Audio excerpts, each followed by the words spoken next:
લક્ષ્મી છું આખડી લઈને આવી છું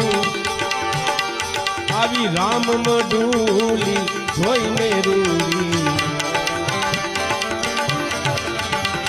આવી રામ મડુલી જોઈને રૂડી સેવા કરવા આવી છું રામ મડુલી જોઈને રૂડી સેવા કરવા આવી છું મારા બંડી ધારી ના